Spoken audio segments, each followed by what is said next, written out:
Իսկ եթե Հայաստանին հեռացնեն։ Դա եւս իրավիճակ է, որի պետք է քննարկենք, հասկանանք եւ հաշվի առնենք մեր հետագա հարաբերություններում ՀԱՊԿ-ի կազմակերպության հետ եւ կազմակերպության անդամ երկրների հետ։ Մի հարցերի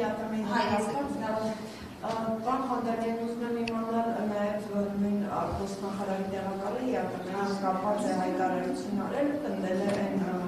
հայտարարությունը, որ ընդունվել է մայիսի վերջին եւ ըստ էության ակնարկում է հնարավոր որոշումների մասին, այսինքն հնարավոր հանրաքվեն չանցկացնելու դեպքում իրենք ինչ-որ որոշումների մասին են ակնարկում։ ԵԱՏՄ-ի հետ կապված Հայաստանի դիրքորոշումը Նիկոլ Փաշինյանը հայտարարեց նաև Հնդկաստանում, այն համարելով առաջնահերթություն, անգամ նշեց, որ կառավարության ծրագրում կգտնի իր արտացոլումը, քանի որ այս դեպքում իրավիճակը այլ է եւ Հայաստանը այլ ձև է պատկերացնում ԵԱՏՄ-ի հետ հարաբերությունները, այս դեպքում հնարավոր է ամեն դեպքում այդ հանրաքվեի սցենարը քննարկվի,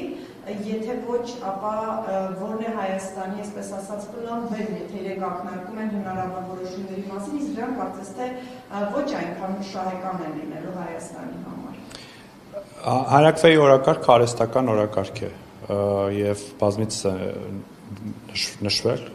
Հայաստանի վարչապետը, կառավարության մեր գործընկերները, իմ գործընկերները, որ չի կարող լինել հանրաքվե մի հարցի շուրջ, որը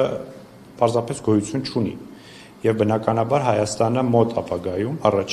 առաջիկա ամիսներին չի կարող հանրաքվեի դնել մի բան, որը Հայաստանում չի քննարկվել եւ որի շուրջ Հայաստանը գործողություններ դեռևս չի կատարել, խոսքը Եվրոպական միությանը անդամակցության հայտ ներկայացնելն է։ Ինչ վերաբերում է ԵԱՏՄ-ին մեր անդամակցությանը, ինչպես տեսակ միջկառավարական խորհրդի նիստին Հայաստանը մասնակցեց եւ ներկայացրեց մեր դիրքորոշումը, նաեւ Հայաստանը ԵԱՏՄ բոլոր ֆորմատներում, բոլոր գործընթացներին ակտիվ մասնակցում է, ներդրումն է ունենում, ինչպես քաղաքական առումով, այնպես էլ նաև ֆինանսական միջոցների ծավալով Հայաստանը ակտիվ մասնակից է եւ այստեղ նաև կարեւոր է ԵԱՏՄ բոլոր անդամ երկրների դիրքորոշումները նման հարցերի անդրադառնալիս, որովհետեւ ԵԱՏՄ անդամ եւ մեր գործընկերը, որի հետ մենք շարունակում ենք աշխատել ինչպես Ռուսաստանը, այնպես նաև մյուս գործընկերները, Ղազախստանը, Қырғызստանը եւ այլն։ Ուստի այս հարցի շուրջ մենք շարունակենք աշխատել մեր ԵԱՏՄ գործընկերների հետ, ԵԱՏՄ-ի հետ մեր կարգավիճակը ԵԱՏՄ-ում եւ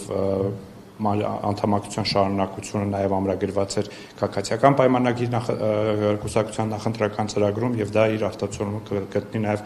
կառավարության ծրագրում։ Պարոն Խանդարյան, տեսեք, այս հայտարարությունը Գարուզինի հնչել է անմիջապես ԵԱՏՄ-ում Նիկոլ Փաշինյանի ելույթից հետո։ Ըստ էության այն բացատրությունները, որ Փաշինյանն ներկայացրել այնտեղ, ընկալելի չի նրանց համար, այսինքն նրանք պնդում են, որ պետք է դուք կողմնորոշվեք։ Հիմա ենթադրենք շարունակվեց վիճակը եւ գա ինչ-որ մի բանի, որ իրենք կտրուկ գործողությունների դիմեն եւ Հայաստանի համակարգի դիմեն եւ Հայաստանին օրինակ հեռացնեն ԵԱՏՄ-ից։ Ինչ է լինելու։ Այո, Հայաստանի Հանրապետությունը ԵԱՏՄ-ի իրավ անդամ է եւ այնտեղ եւս ունի իրավունքներ եւ այդ որոշումը այդպես հեշտ կայացվող որոշում չի լինելու։ Այնուամենայնիվ մենք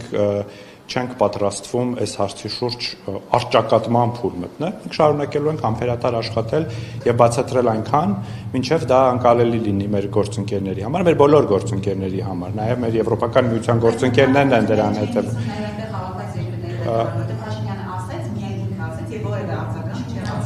Մենք շարունակում ենք աշխատել մեր բոլոր գործընկերների հետ, ԵԱՏՄ-ում եւ ԵԱՏՄ-ից դուրս եւ համբերատարորեն մենք կշարունակենք բացատրել մեր դիրքորոշումը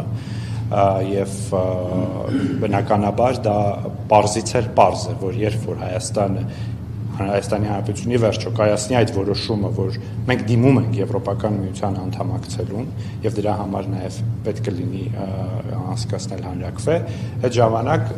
երկուսում անդամակցությունը անհնարին կդառնա, Հայաստանը իր կամքով մեկից դուրս կգա, բայց չէ, դա մեկ բազմիցս նշել եք, որ Եվրոպական միության ինտեգրման process-ը մեր համար ներքին process է, բարեփոխումների process է, եւ մենք իրականացնելու ենք այդ բարեփոխումների process-ը եւ կդիմենք Եվրոպական միության անդամակցել, թե չենք դիմի, մենք կիմանանք, որ մենք ունենք մի երկիր, որտեղ կան այնպիսի ստանդարտներ, որոնք լավն են եւ որոնք համապատասխանում են Եվրոպական միությանը։ Հատկապես հիմա, երբ որ մեր օրինակ արտադրողները, գյուղատնտեսական արտադրանք արտադրողներ, այլ տնտեսվարողներ, որոնք խնդիրների են բախվում Ռուսաստան արտահանումների հետ, իրենք այս process-ը նաև հնարավորություն է մեր տնտեսվարողների համար համապատասխանեցնել իրենց ստանդարտները եվրոպական շուկաների համար եւ ունենալ ալտերնատիվներ։